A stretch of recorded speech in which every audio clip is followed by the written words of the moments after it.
Now we go to the third stage. That after getting the path, after searching and getting the path you want to tread, you have to struggle. We have to work hard on that path. And it starts with one of the ayats in the Holy Quran again. Ahasibun nas an yutraku an yaqulu amanna wa hum la yuftanun. People feel that if they will say, well, yes, we believe, and we will leave them like that and will not try them? Allah said that, do you think that you will say, yes, we are believers, we are Muslims, we are Mu'min, and I will just take it like that? I will not try you what you are saying, for what you are saying. He said, I have tried all those who came before you, so I am going to try you also. So trial and tribulation, Allah says, is there so that I can know who is lying and who is really on the path of truth. He says that there is, for spiritual benefit, there is no magic formula. There is no magic formula. Today, even still today, we'll find many spiritual shops open nowadays. Instant spirituality, overnight spirituality. Just you come and sit here. It says there is nothing like that. You have to tread on a path. You have to struggle on that. Maulana Hazrat Imam Shah Karim Al-Husaini Salawatullah alayhi has repeatedly said that the discipline of Baitul Khayal is demanding. You cannot snatch it, you cannot grab it, you cannot demand it, you cannot be greedy there, you cannot be business-minded there. That since I have been sitting here for the last 2 years, I must get that much of benefit. Mullah said, you just have to sit with your heart open, with humility, with submission. Submit yourself to the will of Allah. And it is Allah's will when you get it, where you get it, how you get it. You may get it in few days, or you may get it on the day you leave this world, Mullah says. It is Allah's wish. So there is nothing like magic formula or like extra strong things in the society which will accelerate the progress of ibadat. There is nothing like that. We have to go with the natural flow of the thing. It says that in this struggle, in this path of struggle, there are few things that we have to do. One, he says, is pruning. Pruning is to shed unnecessary load that we are carrying in our life.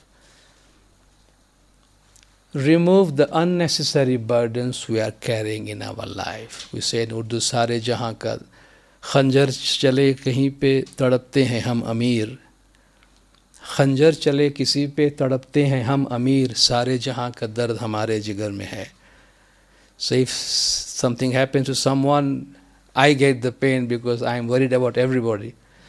So if we take the सारे जहाँ का दर्द हमारे जिगर में, if we start to carry the load of the whole world on ourselves, we'll be nowhere. They said, shed the load. Don't carry unnecessary load on your mind, on your head. Carry the necessary things. He said, pruning. Do what really we feel we must do and leave the rest to the divine will, to the nature, and don't try to carry everything in this world. Then we have to empty ourselves from too much desires. We must have desires, we must have ambition, but there should be a detachment. There should be detachment from that desire. We want this, but even if you don't get it, fine. There is nothing wrong in that. Then for fulfillment of duty, he gives a very good example. In the side of a desert, there lived 3 aspiring gardeners who were wishing to turn their field into garden, but they always failed. One of them was a well-read man. He read many books on gardening, and he was always giving judgment. I know this land is such that there is no water in it, and we are not going to get anything. There is no way that we can have a garden on this land. One day the news came that an expert gardener is passing from there. So if people want to take any advice or guidance from the expert gardener, they can consult him. So all three consulted together, let's go and seek some guidance from this expert gardener. The first one said, look, I have read everything that expert gardener must have read, so I know he cannot do anything. But if you are interested, you go and talk to him. When the gardener came, he talked to the first person, and the first person said, look, I know what you know about gardening. I have also studied all those books that you have studied, and I know there is nothing on this land. So the expert gardener, he got the message that he is not interested. He is too much proud and vain and arrogant about his own intellectual capability. So he is already full. A disciple went to a sheikh, to a darwish, and said that, please give me something so that I can develop spiritually. And the sheikh said, let's have a cup of qahwa before we start talking. So he started to pour qahwa, that is the coffee, in the cup of the disciple. And he was just pouring in, and the cup got filled and it spilled out. So the disciple said, Sheikh, what are you doing? Look, it's all coffee is going out. He said, why did it happen? He said, the cup was already full and you're still putting into it.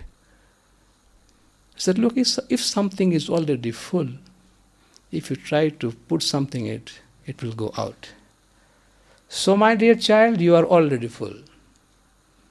You don't have the capability of learning anything.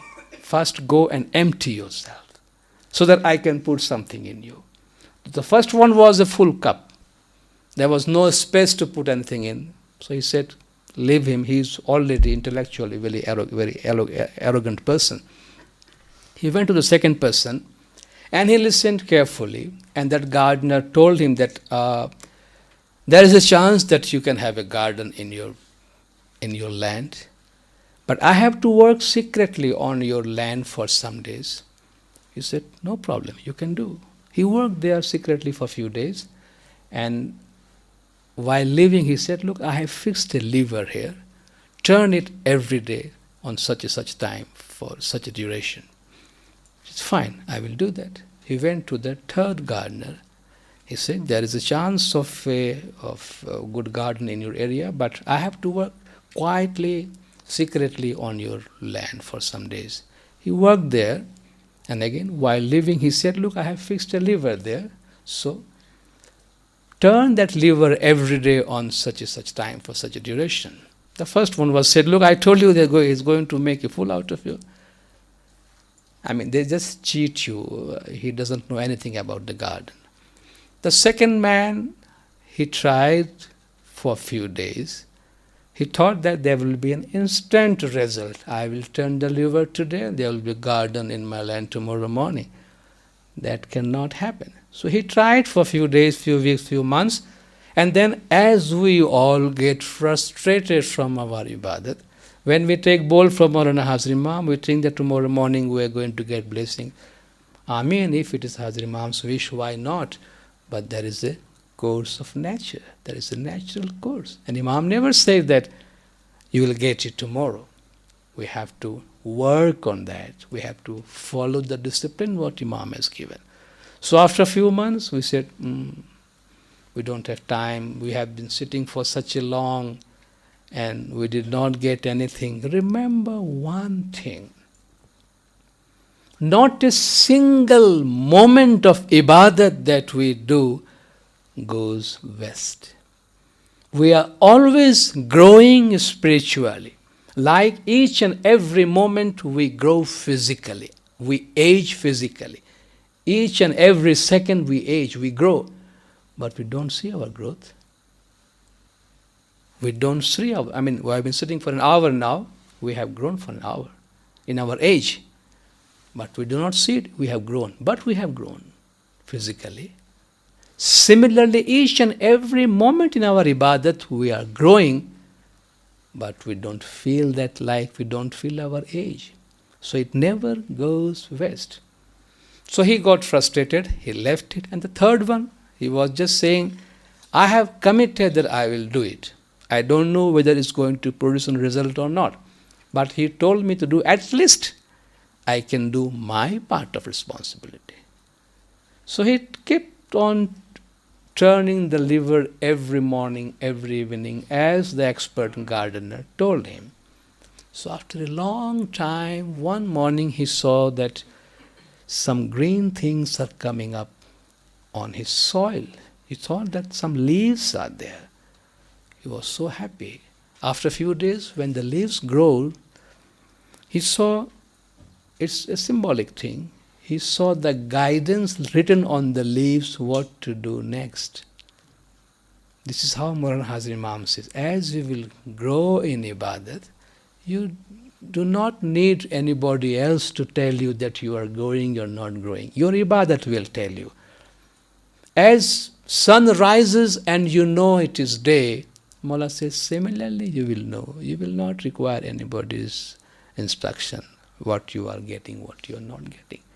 So if we continue our responsibility, one day, inshallah, Mawla wishes, we'll get what we are working for.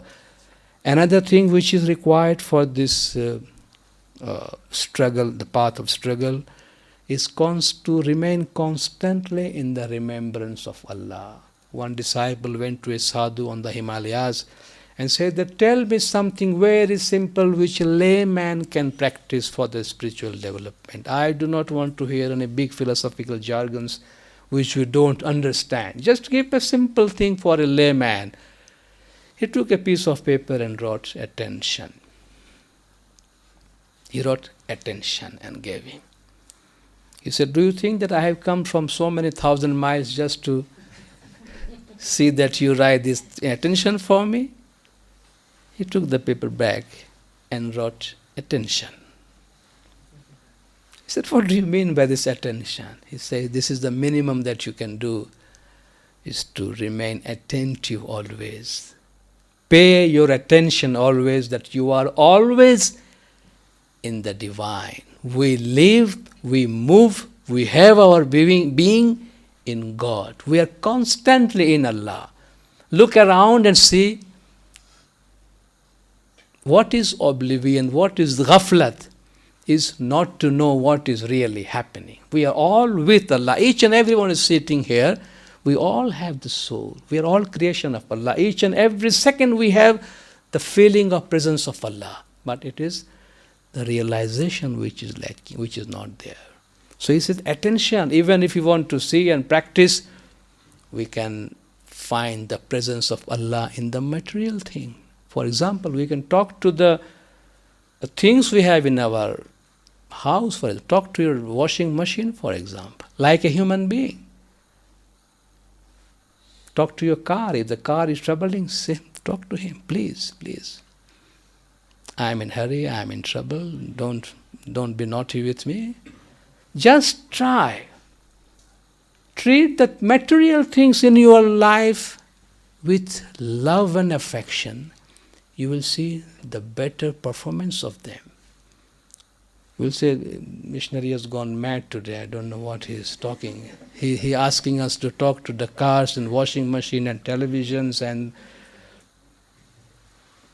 Now tell me, which thing in the world is empty of Allah's nur? Allahu nur samawati wal arz. Allah is the light of heaven and earth. Just tell me one thing. This is the thing in which there is no God. There is no Allah's light. It is beautifully said that soul is the refined form of matter, and matter is a rough form of soul. Soul is the refined form of matter, and the matter is a rough or rugged form of soul. So everything is soul. Allah, everything is engrossed, saturated with the presence of Allah. It is we, Allah says, you are blind, you are deaf, you are dumb. It is not, the things are not there. سَنُورِهِمْ آيَاتِنَا فِي الْآفَاقِ وَأَنفُسِهِمْ. I will show them my sign in the universe and in themselves, till they will realize, yes, this is the reality. So Allah shows us everything. When a child is born, what bigger miracle we require in this world when we see a child is being born? That is the greatest miracle. Still we require a sign for Allah's presence. So if we become harmonized with the movement of the nature of the universe, we are one with God. And that is really the experience of presence of Allah in our lives. He said, attention, I mean just pay attention. He is everywhere and feel His presence that He is there. And then if we have done anything wrong in our life, we should ask for forgiveness and clean ourselves. But do not get involved in false regrets. Many of us are not forgetting themselves. First forget ourselves, forgive ourselves, and then forgive others. Even if we have done something wrong, मैं ये करता तो अच्छा होता, मैं आम करियो तो सारू होतु, मैं आम न करियो तो सारू होतु. These are false regrets. I should not have done this. What had happened, happened. Allah forgives everything. We cannot live in our past. We should live our present and prepare our future. So, forgive everyone, forgive ourselves, and look forward to the light of Allah. We are all imperfect. Allah knows that. And forgive ourselves also for being imperfect. Don't seek perfection from our own selves, because we are not. Few more things are required for struggle in spiritual practice. I'm sorry I'm taking a bit more time, but I would like to complete that. Struggle and spiritual practice, he says, three things are required. Number one is faith and belief that comes from prayer. Prayer is a thing that, faith is a thing that one can get by praying for it. There is no any other way or shortcut to it, Mawla said in his Farman. So by reading good books and experiencing the life and praying, we get the faith. The first thing is faith. The second thing he says, service to others. Service to others is a great mean or great help for spiritual development. And he shows some of the service that those who serve others, every day they spend some time for the service of others. They say that even physically their health is better than those who don't serve others. There is a survey on that. A survey was done to those who were serving and those who were not serving. Those who are serving others in any capacity, they enjoyed better health. So look what benefit the service has on our own existence, our own being. And he said that dedicate your life to make somebody's life. Dedicate your life to make somebody's life. He doesn't know that we Ismailis really dedicate our life to the Imam of the time. The dead life dedication is there. We dedicate ourselves to the service of the Jamaat. But he says, dedicate yourself to make somebody's life. And if you can serve someone whom you do not like, that's the best thing you can do. There may be people in our life, our grandparents, our in-laws, or elderly people in the house, whom we may not like them, or whom we feel that they may have hurt us somewhere in the past. So try to serve them without any reward or benefit. Just service for the sake of service, because they need the service. And then you will see what really selflessness service means and what benefit that service brings to your life.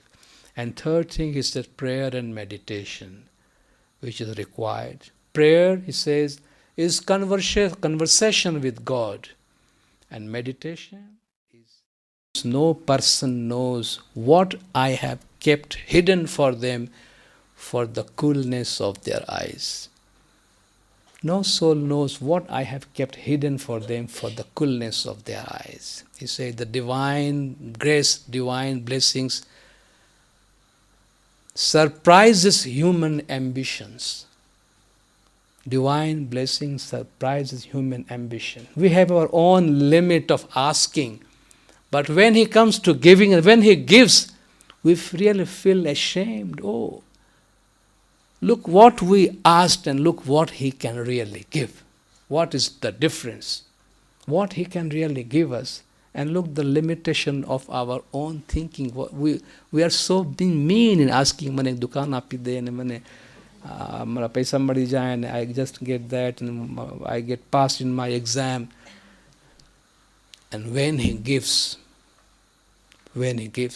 Allah says, it is in the hadith which Prophet Muhammad has said that A'adattu li ibadi salihin. Prophet said that Allah says that A'adattu li ibadi salihin. I have treasured, I have kept for my good servants, from my righteous servants, ma la aynun ra'at, which no eyes has yet seen, wala uzunun samiyat, which no ear has yet heard, wala khatara ala qalbil bashar, or which ever any heart of any human being conceived or felt, what I have really kept for my righteous servants. So that is the hidden secret. And when that door is open, it's something different. It says some of the feeling that the individual can have is that every individual have his own personal individual experience. They feel there is a revolution, a change in his life. People talk about Mi'raj, the ascension of the Prophet. And Mullah Rumi says that as khayal as in ke gui nazd dur, chist Mi'raj inqalab andar shuur. It is just a talk of the people that you are talking about far and near. What is Mi'raj? It is the revolution in your consciousness. Nothing but revolution in your consciousness. It will bring a change in your life. Your vision or attitude of looking to the world will completely change. There will be light, light and light everywhere. We'll understand the meaning of life. All doubts will be removed. All problems will automatically be solved. All problems will not look like a problems. We'll feel inner security. Though outside we'll feel threatened, but inside we'll feel stability, inner security. There will be tremendous love and affection, overflowing love and affection. There will be feeling of mercy and kindness and service. The whole old personality will be dissolved. It will melt like a house of ice put into the sun. And as the house gradually melts, similarly our whole existence will melt and a new existence will take place. This experience, they say, it remains for some time to someone, it remains for a longer period to someone. Then the whole world becomes like a film. You are not anymore a character of the world, you are just a spectator. Now you are out of that film, of that cinema. You just watch the world, you don't get involved emotionally and get happy or unhappy by the happenings of the world. At that time you really understand the meaning of Maya, that is the illusion of this world. You will feel that you have been living in a life in a darkness, and all of a sudden you have come out of that life of darkness. You came to the sunlight, and that will bring the change in our life. This realization or breakthrough has been remembered in various names like cosmic consciousness or peak experience or transcendental consciousness or super consciousness. No matter whatever name you give to it, this is a sort of a spiritual breakthrough. But how to get it, where to get it, when to get it, it is in the hand of divine. The person feels himself out of the bound of time and space. He understands the meaning of life. He feels his person as a free, totally free man and a very light person. All sorts of fear or anger or worries or mental worries all will go away. There is serenity and light everywhere. He said these sorts of breakthroughs really have brought tremendous change in the world. He said, look at the breakthrough what the Prophet Muhammad had, sallallahu alaihi wasallam, and the whole world has changed. That was the breakthrough. Still today, billions of people have benefited from that one breakthrough for the Prophet. Or it's like, as the Christians believe, Saint Paul got the light and look where the Christianity is today. Or when Buddha got the enlightenment and look where that enlightenment of Buddha led the humanity today. So they say that this breakthrough really brings great change in the course of history of the humanity. After having this peak experience, breakthrough, a person does not remain there. Even when Prophet Muhammad went to Mi'raj, he did not decided to remain at Mi'raj. He enjoyed the Mi'raj, experienced the Mi'raj, came back, and he gave the benefit to the society. Similarly, as Hazrat Imam also said in his Farman, that I pray that even at least once during your lifetime you have that experience. So it is an experience.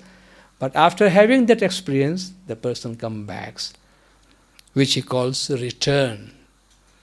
After taking that experience, that grace, that blessings, we come back to our normal life. We come back to our normal life, and that is the fifth stage. And that new life is something different from the life that the person has been living before. He tries to develop more and more morally, spiritually, and whatever he had learned in this search and breakthrough, he makes himself available for the improvement and betterment of the society. Now he tries to serve the society. Now he serves. He's trying to provide a quiet, silent, esoteric leadership to the society. And many of you remember Maulana Hazrat Imam Shah Karim al-Husaini Salawatullah alayhi has mentioned in one of the Farman in a particular group that there are two types of leadership. One is the Jamaati leadership, which is the outside social leadership, looking after the structure of the Jamaat. But very often it is the esoteric leadership, the leadership which comes from the soul, leadership which comes from the light, leadership which comes from the blessings, the nur, which is more powerful, more strong. So that sort of spiritual leadership becomes available. It's like a diamond. You keep a diamond anywhere, it glitters, it gives it shining. It's like a lamp, and a lamp does not require to call others, come here and I will guide you. If there is a lamp, it's automatically guiding.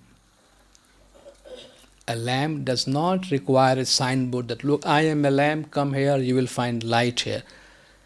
Lamp itself is the guide in the darkness. It is said in Persian, Mushk anas ke khud babuyad, naan ke attar mi guyad.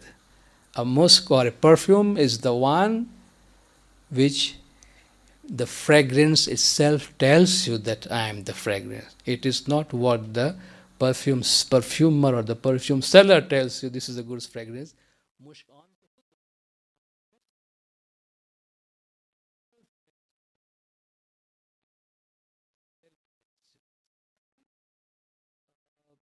We do not require to tell people. It's a beautiful saying here and a warning also. He said, even if you come back with your spiritual development, don't start to sell it. Don't start to preach others.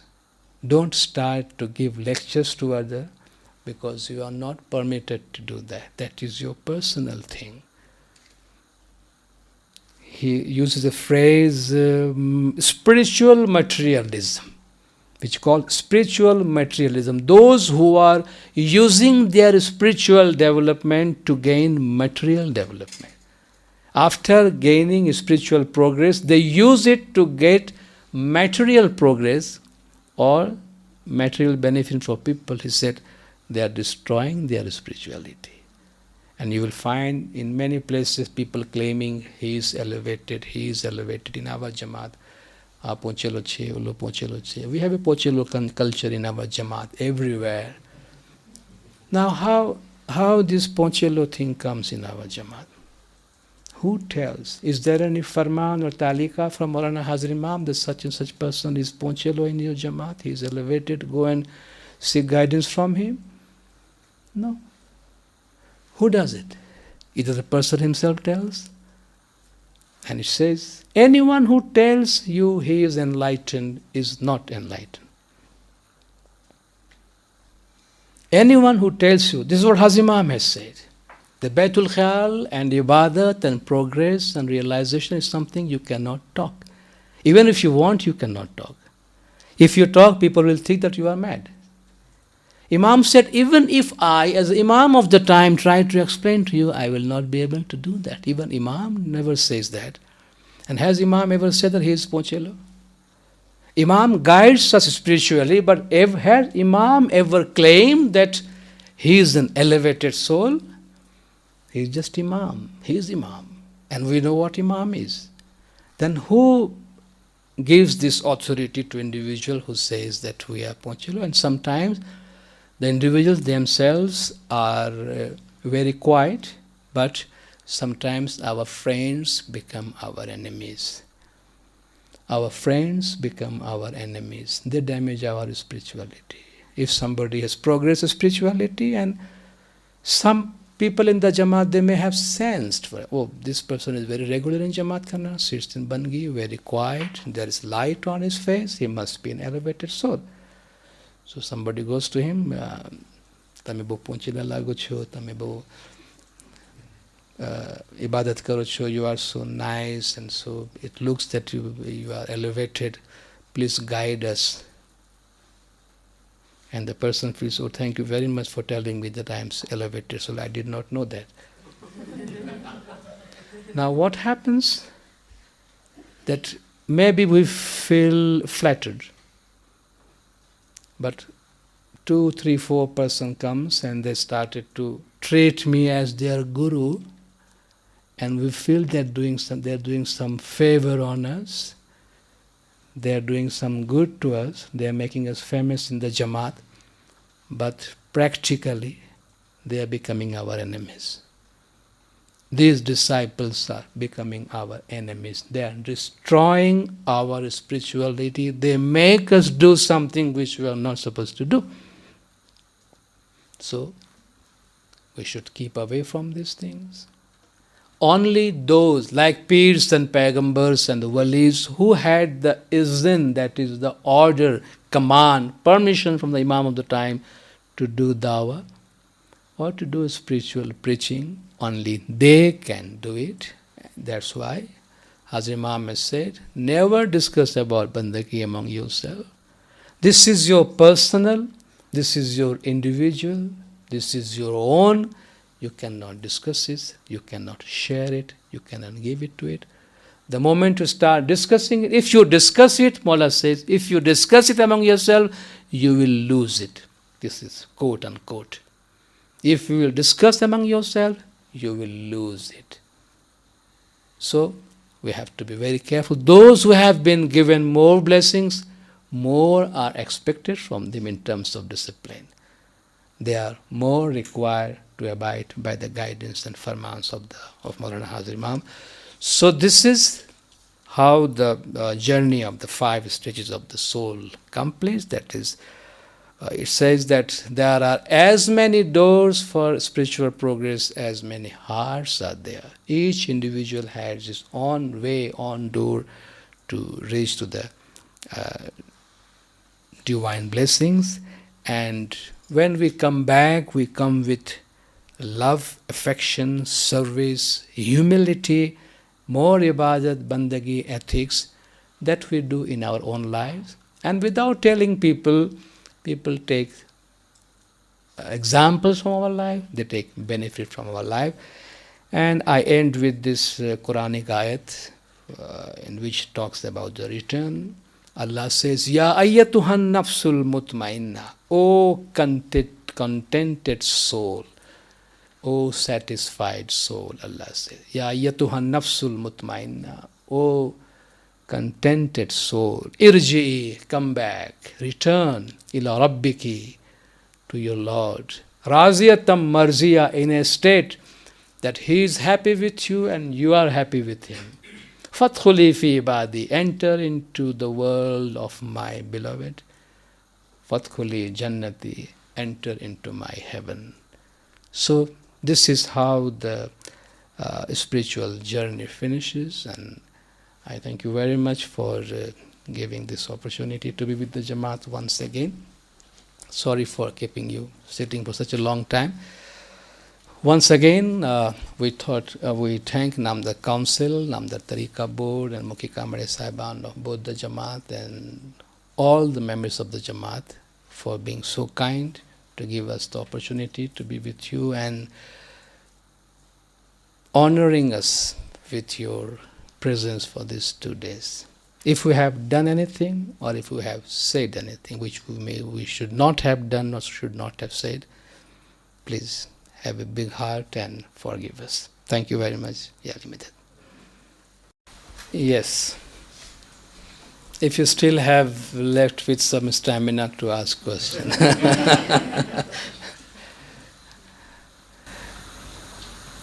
Otherwise, there's one question about souls emanate from Allah. Souls emanate from Allah. Yeah. From Allah. If we look at the evolution, the highest being is a human being. And many years ago, when the first human being came on earth, there were very few. Progressively, the population increases. So the net population from death and births is on the increase. Successively, Allah has revealed scriptures and prophets to guide those souls to His way. Now, how do you explain, does He have a little factory that He's producing more souls? Or I don't know how to phrase this question, okay. but it's something I want. Yeah, we can call it divine mystery. Really what we know about divinity or divine function. As Imam said, that we are only on the first step of our understanding towards the mystery of God. So, Imam said in his Farman that Allah creates when He wants, how He wants, where He wants. So He keeps on creating. So as for Islam's understanding, the creation is perpetual. Creation is not a one-time event. It is perpetual. Each and every second, as you know, the universe is expanding. So this is what the creation is. So more and more souls are being created. And another thing, if souls emanate from Allah, then why did He put a mission on the souls? A, to have revelations, to know Him.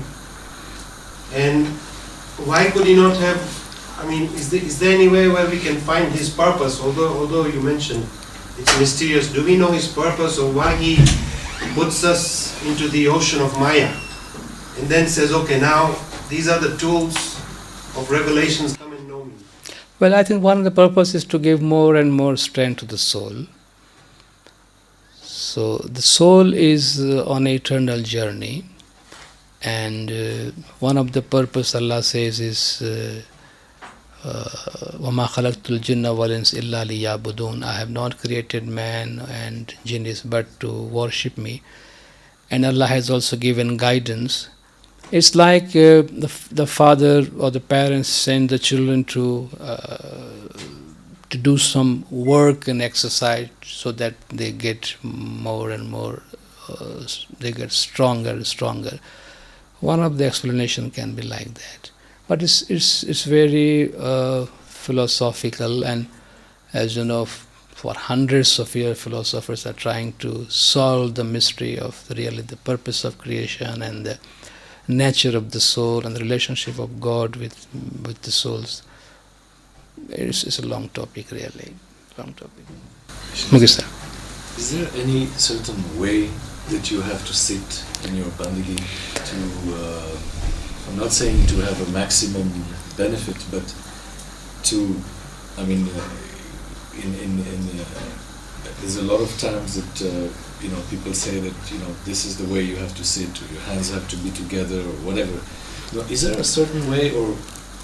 Well, normally Hazrat Imam gives the Baitul Khayal Ibadat to the Murids, and Imam has never showed any way of sitting in Bangi. Previously, Imam Sultan Muhammad Shah had shown a couple of times how to sit in Bangi, sitting straight and keeping your eyes half open. But before that, there was a bandagi of Sansusas, that is dividing your the name you have been given into two. Say like Ya Ali, you take half of the name while inhaling and the later half in exhaling. But then Imam Sultan Shah said there is no more Sansusas Bangi, so he asked the Jamaat to stop it.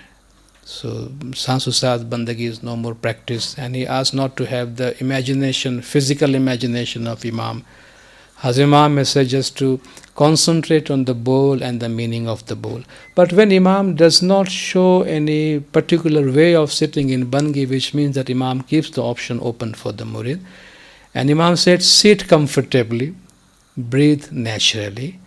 But if we can learn in sitting in Bangi, because there are various ways of meditation and yoga classes are available, and they also help in our way of concentration. So there is no harm or no bar that we cannot learn from these yoga classes, sitting in Bangi, or learning methods of improving our concentration power. So this option has been left open to the Jamaat.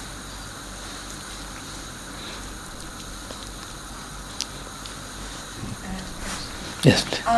Do you need to have the bowl to be able to get the spiritual enlightenment, or can you just take any name of Allah and then? It's up to you. It is not compulsory. It is like higher education. Do you need to go to university to get higher education, or you can read your own book and get the knowledge? Yes, you can read the book and get knowledge. But if there is an institution of higher education, it's better to go there and learn. But it is not compulsory. You can even have knowledge without going to university. But if you go to university, there is a systematic way of getting knowledge. Because if it was compulsory or necessary, then it would have been difficult for those Ismailis who do not believe to our Indian tradition, because giving bowl is only in the Indian tradition. So the northern areas, Jamaat or the Afghans or Tajiks, Syrians, they do not have this practice of bowl. It is in the Indian tradition. So which means that they are deprived of this benefit from the Imam. But meditation, concentration, zikr is being encouraged. That just your dua and the prayer, namaz is not sufficient for a spiritual development. Like just primary education is not enough for education. You have to go to higher institution. Similarly, if you want to progress in Baitul Khayal, and we think that Hazrat Imam can really help us, he can hold our hand. So if he gives a bowl, he gives a chain, a link, a means, charged with his blessing, and he takes charge of the murid. If we follow Imam's farman, then Imam is holding us by hand and guide us. So this is what the meaning of Baitul Khayal. But the initiative comes from the murid, not from the Imam. Because murids go to the Imam, the Khudawin, we need Baitul Khayal. Then Imam says, fine. If you need, Imam is happy to give you.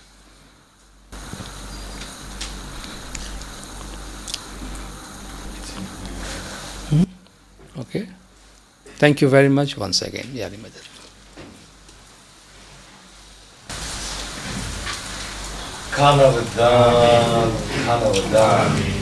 આ છેલ્લા 2 દિવસમાં missionary સાહેબે જે આપણને સરસ વાયઝનો લાભ આપેલ છે તેને અમે મુખી સાહેબ, કામરિયા સાહેબ, કામરિયાની માસ દુઆ કરીએ છીએ હાજી ઇમામ પાસે કે મૌલાના હાજી ઇમામ તેની બધી સેવા કબૂલ કરે. સેવાનો બદલો દીન અને દુનિયામાં. સેવામાં કાંઈ પણ ભૂલચૂક હોય તો મોલા તમને માફ કરે. સેવા કરવાની અલ્લાહ હિંમત, શક્તિ અને પ્રેરણા બક્ષે. સુખી સલામત અને આબાદ, ઈમાન દીદાર નસીબ કરે. તમે લોકોએ જે હાજરી આપેલ છે અને લાભ લીધેલ છે તમને બધાને ઘણા ઘણા ખાના વધારા કહેવામાં આવે છે અને દુઆ ગુજારી કરવામાં આવે છે કે મૌલાના હાજી ઇમામ તમારી બધી મુસીબતો, બધી મુશ્કેલીઓ આસાન કરે, આફત, બલ્લા, બીમારી દૂર કરે, સુખી સલામત અને આબાદ રહે, ઈમાન દીદાર નસીબ કરે, ખાના બદલા, ખાના બદલા.